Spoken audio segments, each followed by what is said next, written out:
Welcome to Rome Unveiled. I am Sarah, and today we're standing in the heart of the ancient world, the Roman Forum. With me is Giovanni, a local guide who knows these stones better than anyone. Giovanni, it's quiet. Almost unnervingly so. It is. All you can hear are the cicadas and the tourists whispering. It feels permanent, doesn't it? Like it was always here, waiting for us to find it. But it wasn't. That's what we're here to talk about, isn't it? The Rome that came before all this. Before the marble, before the emperors, before even the Republic. Quick note before we go further. If you want to explore these places as you listen, our companion app, Rome Unveiled, audio tour guide offline, has maps, photos, and walking routes that pair with episodes like this. All right, back to the swamp. We are standing on what was once a swampy, forgotten valley. If you want to understand Rome, you have to forget the history you know. You have to forget the stone. Close your eyes. Okay, I am trusting you. They're closed. What am I supposed to be seeing? Or hearing? First, feel the air. It's not the dry, dusty heat of a Roman summer. It's heavy, damp. It smells of wet earth, of wood smoke, and something else, something wild. Like a wet animal. It's a bit musty, and I think I am getting bitten by imaginary mosquitoes. Exactly. Now listen, the whispers of the tourists are gone. This city traffic has vanished. What do you hear instead? I hear sheep. Is that sheep bleating? And maybe some kind of bird I don't recognize. You do, and listen closer. That rhythmic thudding sound. That's not a construction site. It's a wooden hammer driving a post into the damp ground. Someone is building a hut. A hut? Right here? Where the Basilica Julia should be. Right here. And that sharp cry you hear on the wind? That's not a siren. It's a baby. Crying inside one of those huts. We are not in the Forum, Sarah. We are in a graveyard that separates a few tiny, struggling villages. Wow. Okay. My eyes are open again, and it's hard to reconcile that image with these enormous, broken columns. You've taken us back pretty far. About 2,800 years. Welcome to the place that wasn't Rome. Not yet. So let's start there, Giovanni, in that damp, smoky, sheep-filled valley. You described it as a swampy, awful place. Why on earth would anyone choose to live here? Of all the beautiful, fertile places in Italy, why this? Because you are thinking like a modern person. You see a swamp and think of disease and inconvenience. A person in the late Bronze Age, maybe 1,000 years before Christ, saw something very different. They saw safety. Safety from what? It sounds like you'd be safer from mosquitoes somewhere else. Safety from other people. Look around us, even at these ruins. You can see the hills rising on all sides, the Palatine, the Capitoline, the Quirinal. In an age with no police, no armies, a steep hill is the best friend you have. The valleys were marshy, yes, prone to flooding from the Tiber. But the hilltops were breezy, defensible, and had their own freshwater springs.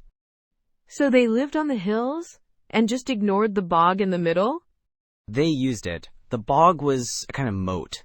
It made a direct assault on their villages much more difficult. And this bog, this valley we are in right now, served another purpose. For the first few centuries, it was their cemetery. They buried their dead in a swamp? I am still not sold on the real estate. It wasn't a swamp year-round. It was seasonal. But more importantly, it was neutral ground, separating the little clusters of huts on the different hilltops. The people living here were part of what we call the Apennine culture. They were shepherds and farmers, not city dwellers.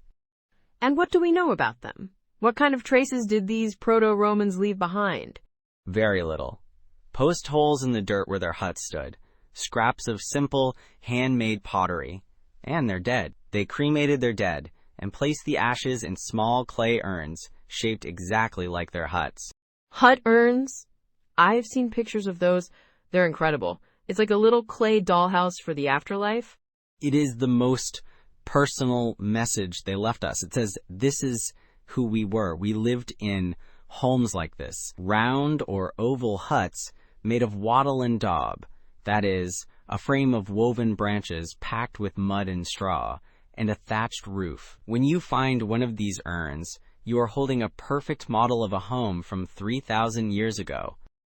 So we have these small, isolated villages on the hills, burying their dead in these beautiful little urns down in the valley. It still feels very lonely, very disconnected. What brought them together? By the way, everything Giovanni is describing comes alive even more when you're standing here in the forum. If you're planning a trip, our app, Rome Unveiled, has a full walking route that starts right where we're standing in this episode.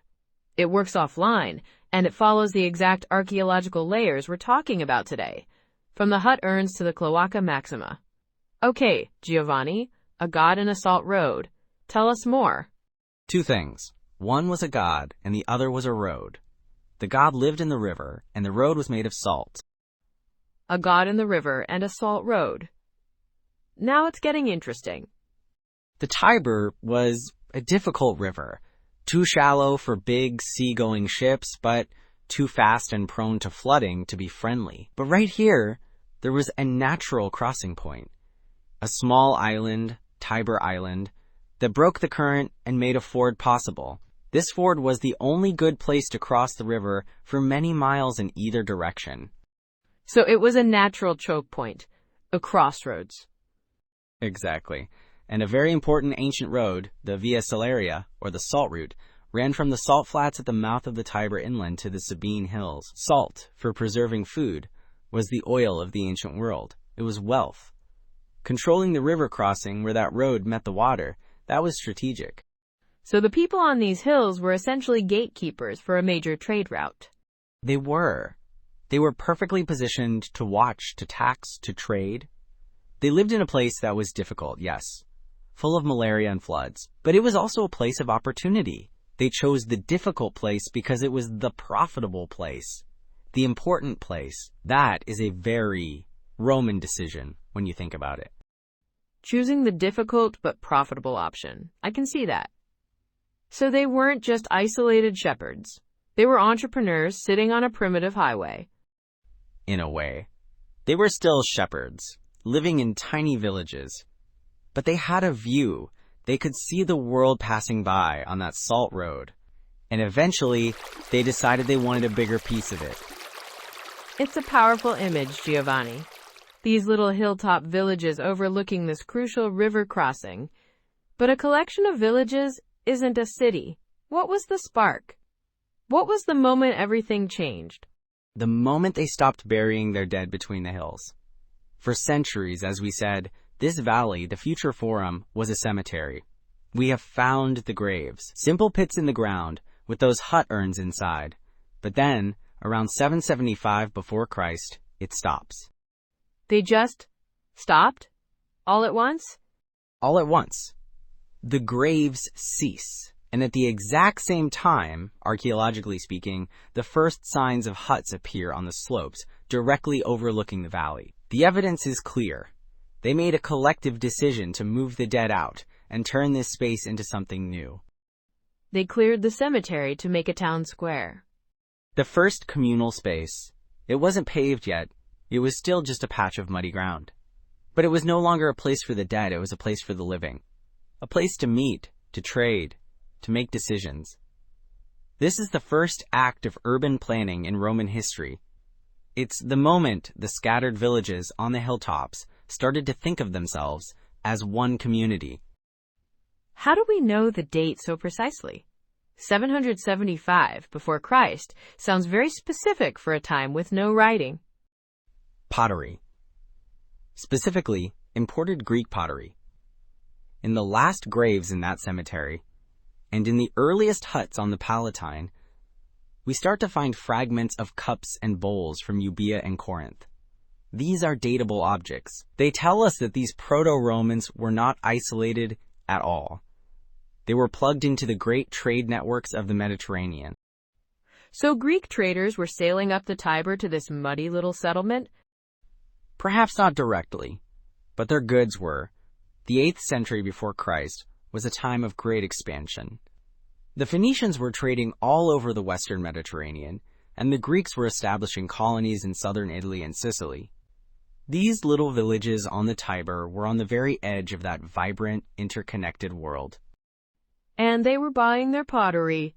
What else were they trading? They were trading their location. They controlled the ford. They had access to the salt, and they were the bridge between the sophisticated Etruscan cities to the north and the Greek colonies to the south. They were middlemen. And they were getting rich. Is there archaeological proof of this newfound importance, besides a few broken cups? Oh, yes. The most spectacular proof is just over there, in a place called the Sant'Omobono area near the ancient river port. In the 1930s, excavators found the foundations of two very early temples from the 6th century before Christ. But beneath them, they found something even more important. Let me guess, more hut urns? No. A deep layer of votive offerings. Thousands of tiny clay pots, animal bones from sacrifices, little models of shields and helmets. It was a sacred site, continuously used from at least the late 8th century before Christ. People were coming here, to the port, to this specific spot, and making offerings to the gods. What does that tell us? It tells us this was not just a collection of huts anymore. It was a place with a spiritual center, a recognized holy place connected to trade and the river. It shows a community with a shared identity, shared gods, and a shared interest in protecting their livelihood. They were no longer just Palatine people or Capitoline people. They were becoming something else. They were becoming Romans. They were, and they were doing it by choice, by clearing the graves, by creating a common space, by worshiping at a common altar. The city wasn't founded by one man on one day. It was willed into existence, over generations, by people deciding to live together. So this picture you're painting, Giovanni, is one of gradual, local change.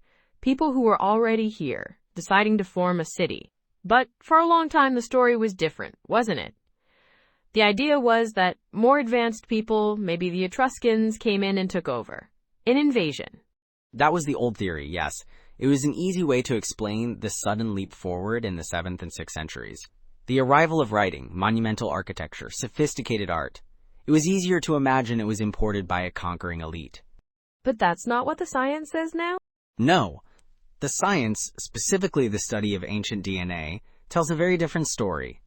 Recent studies of skeletons from this period, the glacial culture, show a remarkable genetic continuity.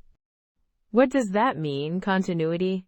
It means the people living here in the 8th century, when things started to change, were the direct descendants of the people living here in the 10th century and the 12th. There is no evidence of a massive influx of a new population, no genetic sign of an invasion. So the people who built the first forum were the great-grandchildren of the shepherds who lived in the wattle and daub huts. Exactly. The change was cultural, not biological. They learned from their neighbors, the Etruscans and the Greeks. They adopted new technologies, new ideas, new ways of organizing themselves. But they were the same people. It was a local evolution, not a foreign revolution. That feels more powerful, somehow. That they did it themselves. It is. It means that Rome was not an accident of conquest. It was a project, undertaken by the people who had lived on these hills for centuries. They built it on their ancestors' graves. Okay, so if it wasn't an invasion, we have to talk about the story everyone knows. The story of the wolf, the two brothers, the murder. How does the legend of Romulus and Remus fit into this picture of gradual change? It fits perfectly if you know how to read it. The legend is not history. It is a memory, encoded in the language of myth. It tells us, in its own way, everything we have just been discussing. Go on. I am skeptical. How does a baby in a basket on the Tiber tell us about urban planning? The story isn't just about Romulus. It starts much earlier, with Aeneas fleeing the sack of Troy. Why that story? Because by the 7th century before Christ, the Romans were surrounded by people, Greeks, Etruscans, who had these grand, heroic origin stories. They needed one too. They wanted to be part of that world, not just some barbarian backwater. So they attached themselves to the greatest story of them all. It was branding. We're not new money, we're old world aristocracy. A perfect way to put it. It was a claim to legitimacy. But the Romulus and Remus story is more local, more primitive, it feels older, and it is full of details that archaeology is just beginning to understand. Like the she-wolf. She is the symbol of the city. Was she just a convenient plot device? Nothing in myth is ever just convenient. The wolf was the sacred animal of the war god, Mars, who is supposedly the twins' father. So it connects the city's founding to divine, martial power. But there is a joke in there too. The Latin word for wolf, lupa, was also slang for a prostitute. Wait, really? So for centuries, people have been telling a story that could be read as, two abandoned boys were raised by a prostitute? Exactly. The Romans themselves, like the historian Livy, knew this double meaning and debated it. Was it a miracle or something more earthly? The story holds both possibilities at once. It's both sacred and profane. Very Roman. And the place where this supposedly happened, the Lupercal Cave. Is that real? It was absolutely a real place. A sacred cave at the foot of the Palatine Hill that was a center of worship for centuries. In 2007, archaeologists using a probe found a decorated underground chamber right where it was supposed to be, beneath the ruins of Augustus's palace. They found the wolf's cave? They found a cave, richly decorated, in the right spot. Some scholars argue it's a later grotto, not the original Lupercal. The debate is ongoing, but it proves that the legend was tied to a real physical place. The same is true of Romulus' hut. The Casa Romuli. The House of Romulus. Yes. For 1,000 years, the Romans preserved a primitive hut on the Palatine, claiming it was the founders' original home. Every time it was damaged by fire, they would meticulously rebuild it using only ancient techniques, wattle and daub, a thatched roof. So they were preserving a relic. They were. And when archaeologists excavated the deepest layers of the Palatine, what did they find? The post holes and foundations of huts from the 8th century before Christ that look exactly like the hut the Romans preserved. We can't say one specific set of post holes belonged to Romulus, of course, but the memory was accurate. This is how the first people here lived. So the myth isn't a lie. It's temporal, a different kind of truth. It's a folk memory of the city's real, primitive beginnings. Precisely. And think about the rest of the story. Romulus founds his city and needs people. So what does he do? He opens an asylum on the Capitoline Hill for runaway slaves, exiles, criminals, anyone. It's a city of misfits. It's a city of immigrants. It's a memory of a fundamental Roman policy, aggressive incorporation of outsiders. Rome grew because it was always open to new blood, new energy. It was a melting pot from its very first day. But then he has a city full of men. Which leads to one of the most infamous stories of all, the rape of the Sabine women. The raptio, yes. The abduction. A brutal story. Romulus invites the neighboring Sabines to a festival, and at a signal his men grab all the unmarried young women and carry them off. It's horrifying. How can that be a heroic foundation story? Because again, you have to read it as a memory. Strip away the melodrama. What is it about? It's about the merging of two different peoples. The story ends not with conquest, but with the Sabine women themselves stopping the fighting between their fathers and their new husbands. The result is a single city, ruled jointly by the Roman king Romulus and the Sabine king Titus Tatius. So it's a myth about a political merger. It is a memory of sinuousism, the process of different villages joining together. We think the Latins were on the Palatine, and the Sabines were on the Quirinal and Viminal hills. This story is how they remembered the moment they became one people. A violent, difficult, but ultimately successful union. It even remembers an early dual kingship. And the most famous part of the story? The murder of Remus. Romulus kills his own twin brother for jumping over his half-finished walls. The darkest part of the myth. But also the most important, Remus mocks Romulus' wall, and Romulus kills him, saying, "So shall it be for any other who crosses my walls." It is a chilling foundation. What does it remember? It remembers the sanctity of the city's boundary, the pomerium. This was a sacred line, traced with a plow, that could not be crossed by armies or by certain kinds of political power. The myth says that the city's integrity was established with a human sacrifice, a blood sacrifice. It tells you that from the very beginning, Rome was a place that took its laws, its boundaries, and its security with deadly seriousness. So the whole myth, from the wolf to the murder, is a kind of charter. It explains who the Romans are, descended from gods and heroes, a mix of different peoples, welcoming to outsiders, but fiercely protective of their own space. You see, it is not a history book, it is a portrait of a city's soul. And it was told for 1,000 years because it felt true, even if the facts were wrong. It explained them to themselves. So we have the memory in the myth, and the reality in the archaeology. The archaeology shows this gradual coming together. When does it tip?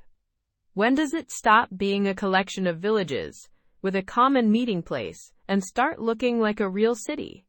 The big leap happens around 625 before Christ. In the space of a single generation, the place is transformed.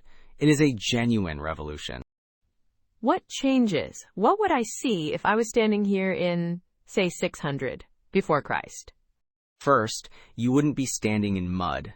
The floor of the Forum Valley is paved for the first time with gravel. There are proper streets being laid out. The seasonal flooding is being controlled by a huge construction project. A great drain, the Cloaca Maxima. The Great Sewer. That sounds glamorous. It is the most important piece of architecture in Roman history. You cannot have a city in a marsh without drainage. The cloaca is the infrastructure that makes the urban center possible. At first it was an open channel, later vaulted over, but it was a massive public work. It required planning, resources, and a lot of manpower. So you have a dry, paved public square. What's in it? Buildings. Not marble temples yet, but substantial structures. On the north side of the Forum, they build the first Senate house, the Curia Hostilia. In front of it, they create a dedicated assembly space, the Comitium. This is the birth of the political heart of Rome. A place for the Senate to meet, and a place for the people to gather. That's a huge step. It is everything. It is the physical manifestation of a state. And there's more. On the Capitoline Hill, they are laying the foundations for a massive temple to their chief god Jupiter. And around the Palatine, the oldest of the settlements, a proper defensive wall is built of stone blocks. The so-called Wall of Romulus. Some people call it that. It is certainly a very early city wall from the right period. Whether it was built by a king named Romulus is unlikely. But it shows a city defining its space, protecting itself. It has a political center, a religious center, and a defensive perimeter. It is now unmistakably a city. And all this happens so fast. In just a few decades. What's driving it? Where does the expertise and the money come from? Look north. Across the river, the shadow of the Etruscans looms large over this entire period. By the late 7th century, the Etruscan city-states like Veii and Tarquinii were wealthy, powerful, and highly sophisticated. Rome was their frontier town. So this is where the invasion theory came from. It looks like an Etruscan takeover. It looks like intense Etruscan influence. The Roman legends themselves say that the last 3 kings of Rome before the Republic were Etruscans, the Tarquins. Modern historians debate whether these kings were real people, but the story remembers a period of Etruscan dominance, or at least deep cultural contact. So they brought their engineering and architectural skills with them. It seems so. The style of the early temples, the terracotta decorations, the engineering of the cloaca, it all has an Etruscan flavor. Even the name. Many scholars believe the name Roma itself is an Etruscan word. So this great leap forward, the moment Rome becomes Rome, is powered by its more advanced neighbors. It is. But it is not a simple copy. The Romans take these ideas and make them their own. They build a political space, the Comitium, that is uniquely Roman in its function. They build a city that, while it learns from the Etruscans, is not just another Etruscan city. It has its own character, its own destiny. This is the moment that destiny becomes visible in stone and earth. It's fascinating how much of what we think of as fundamentally Roman actually came from their neighbors. So just to clarify, let's do a quick fact check. What are the big things Rome really did get from the Etruscans? Well, the influence is so deep, it's sometimes hard to untangle. But there are a few very clear examples. The symbols of political power, for one. The fasces, the bundle of rods with an axe in the middle, carried by a magistrate's bodyguards. That is an Etruscan symbol of the king's power to punish and execute. The symbol that, thousands of years later, gives us the word fascism. The very same. Also the purple-bordered toga, the toga praetexta, worn by magistrates, the special folding chair they sat on, the sella curalis. These are all part of an international toolkit of kingship that the Romans adopted from their Etruscan neighbors. So the look and feel of Roman power was imported. What about something more entertaining, like gladiators? I always heard they were an Etruscan invention. That's a common belief, but the evidence is a little more complicated. Funerary games involving armed combat did happen in Etruria, but the form we recognize as gladiatorial combat seems to have originated further south, in Campania among other Italic peoples. The Romans likely got it from there, though they certainly associated any kind of lavish, bloody spectacle with the Etruscans. Okay, so gladiators are a maybe. What's something that is definitely 100% Etruscan? The art of reading the future. Specifically, divination from the entrails of sacrificed animals, called haruspicy, and interpreting the flight of birds, which is augury. The Romans were obsessed with understanding the will of the gods before doing anything important, and they always believed the Etruscans were the absolute masters of this science. So the toga, the symbols of power and how to talk to the gods, they outsourced all the important stuff. They were very practical. If your neighbor has a better idea, you don't fight it, you steal it and improve it. That is the Roman way. We're back where we started, Giovanni. Standing in the forum, the sun is getting higher. It feels so different now, knowing what's underneath it all. It is different. You are no longer standing on ruins. You are standing on layers of choices. The choice to stop burying the dead here. The choice to pave it. The choice to build a Senate house. And below that, the choice to settle on these hills in the first place, next to a salty road and a difficult river. Every stone here is the final word in a very long argument. An argument about who they were, who they wanted to be. And they had this argument for centuries before anyone thought to write it down. That's the most amazing part to me. The people who made all these foundational decisions, clearing the cemetery, building the first huts, they were illiterate. They left us no books, no inscriptions, no letters. They did not. We do not know a single one of their names. We only know them from the shapes of their houses, the marks of their tools, and the bones of their dead. It makes you wonder what they would think if they could see this, see what their little collection of hilltop villages became. I think they would understand. The scale would shock them, the marble would blind them. But the function of the place, a center of power, of law, of commerce, of religion, they built the seat of it. They would recognize the shape of their own ambition. That wind is picking up again. It feels like the same wind we imagined at the beginning. It is the same wind. It blows over the same 7 hills, off the same river. It is the one thing, perhaps, that has not changed. They left us no writing. No, but they left us this. They left us the place itself, the promise of the place, and for 2,000 years, the world has tried to live up to it. If you enjoyed this episode and want to explore these places on your own, download Rome Unveiled, audio tour guide offline. Each episode pairs with a location-based route that lets you step through Rome's history at your own pace.